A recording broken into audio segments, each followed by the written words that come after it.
A Metropolitan Police officer who has been charged with the murder of Chris Kaba has been granted bail.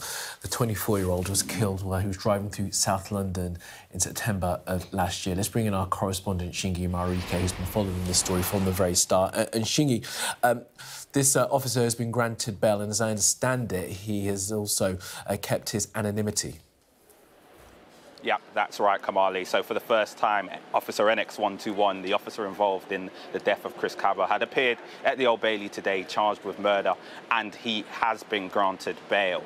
Just on that case, that point about anonymity, that will be revisited next week. But for now, we can only refer to the officer as NX121. There will be a hearing next week to decide whether that anonymity is kept. There are a few more key dates that came up here at the Old Bailey just in the last few minutes. Another thing was that there will be a plea hearing where he will plead guilty or not guilty on the 1st of December, while a provisional trial date has been set for the 9th of September next year. That is the 9th of September 2024.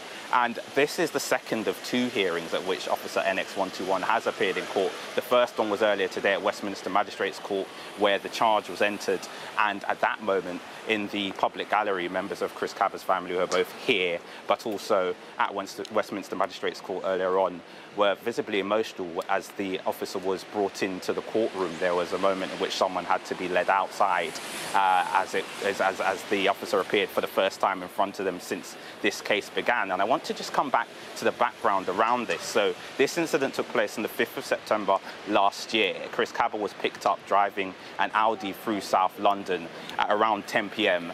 He was then followed by officers with no lights or sirens through the streets of South London. He made a turn into a narrow residential street, Kirkstall Gardens in Streatham Hill. There was contact made between the car he was driving and a marked police car. At that point, this officer, who is anonymous, just known simply as NX121, fired a single bullet through the windscreen of his car. That hit him on the head.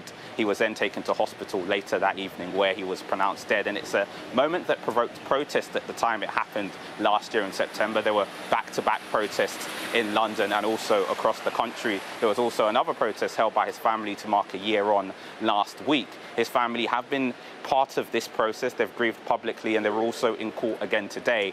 But like you're saying, Kamali, this is now part of a lengthy legal process, which first of all has seen him granted bail. And from now on, we will have debates about the anonymity before moving into the rest of the legal process over the course of the next year, at least by the looks of it.